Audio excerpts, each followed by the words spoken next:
You are about to take the Army Physical Fitness Test, a test that will measure your upper and lower body muscular endurance.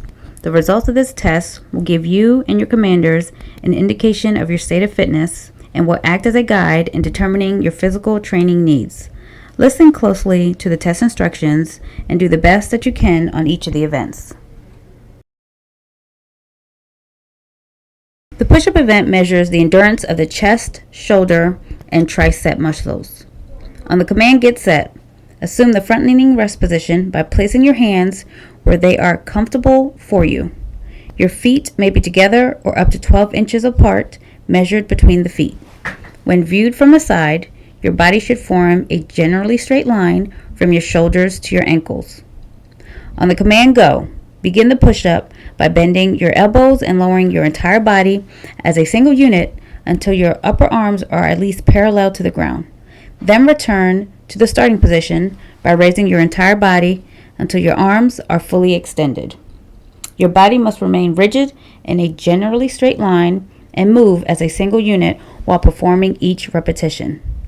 At the end of each repetition, the grader will state the number of repetitions you have completed correctly. If you fail to keep your body generally straight, to lower your whole body until your upper arms are at least parallel to the ground, or to extend your arms completely, that repetition will not count. And the grader will repeat the number of the last correctly performed repetition. If you fail to perform the first 10 push-ups correctly, the grader will tell you to go to your knees and will explain your deficiencies. You will then be sent to the end of the line to be retested. After the first 10 push-ups have been performed and counted, no restarts are allowed. The test will continue and any incorrectly performed push-ups will not be counted. An altered front-leaning rest position is the only authorized rest position. That is, you may sag in the middle or flex your back. When flexing your back, you may bend your knees, but not to such an extent that you are supporting most of your body weight with your legs. If this occurs, your performance will be terminated. You must return to and pause in the correct starting position before continuing. If you rest on the ground or raise either hand or foot from the ground, your performance will be terminated. You may reposition your hands and or feet during the event as long as they remain in contact with the ground at all times. Correct performance is important. You will have 2 minutes in which to do as many push-ups as you can. Watch this demonstration. 14. Body not generally straight, 14. Body not moving as a single unit, 14. Upper arms not parallel, 14.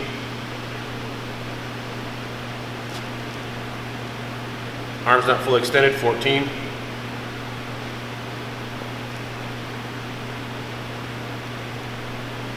Failed to pause, 14.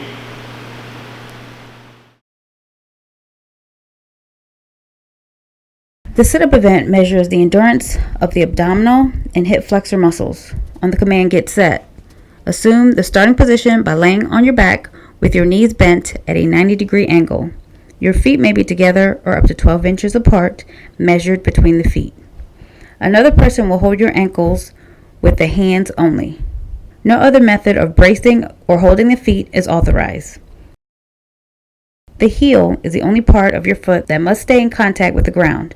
Your fingers must be interlocked behind your head and the backs of your hands must touch the ground. Your arms and elbows need not touch the ground. On the command Go, begin raising your upper body forward to or beyond the vertical position.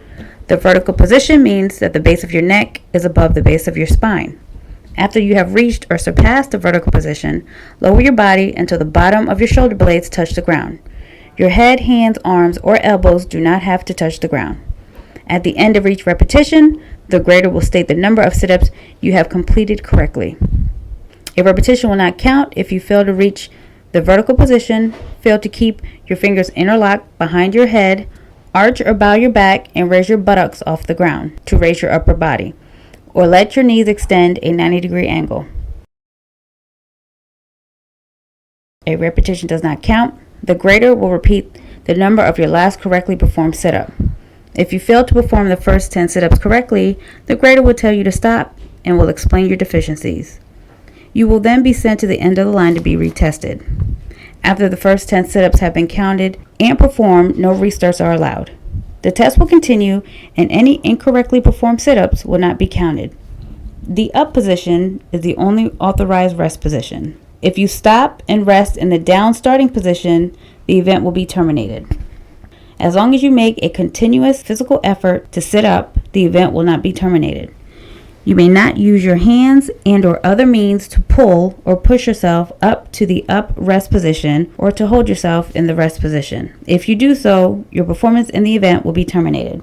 Correct performance is important. You will have 2 minutes to perform as many sit-ups as you can. Watch this demonstration. 13, 14, fat reach vertical 14, fingers out extended 14, knees exceeding 90 14, buttocks off the ground 14.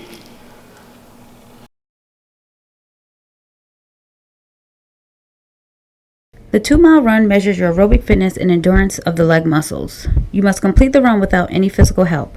At the start, all soldiers will line up behind the starting line. On the command go, the clock will start. You will begin running at your own pace. To run the required 2 miles, you must complete the required 2-mile distance. You are being tested on your ability to complete a 2-mile course in the shortest time possible. Although walking is authorized, it is strongly discouraged. If you are physically helped in any way, for example, pulled, pushed, picked up, and or carried, or leave the designated running course for any reason, the event will be terminated. It is legal to pace a soldier during a 2-mile run as long as there is no physical contact with the paced soldier and it does not physically hinder other soldiers taking the test. The practice of running ahead of, alongside of, or behind the tested soldier while serving as a pacer is permitted. Cheering or calling the elapsed time is also permitted.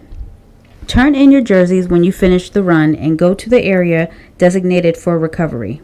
Do not stay near the graders or the finish line as this may interfere with testing. The 2.5-mile walk measures cardiorespiratory fitness and leg muscle endurance. On the command go, the clock will start and you will begin walking at your own pace. One foot must be in contact with the ground at all times. If you break into a running stride at any time or have both feet off the ground at any time, your performance in the event will be terminated. You will be scored on your ability to complete the 2.5-mile course in a time equal to or less than that listed for your age and gender.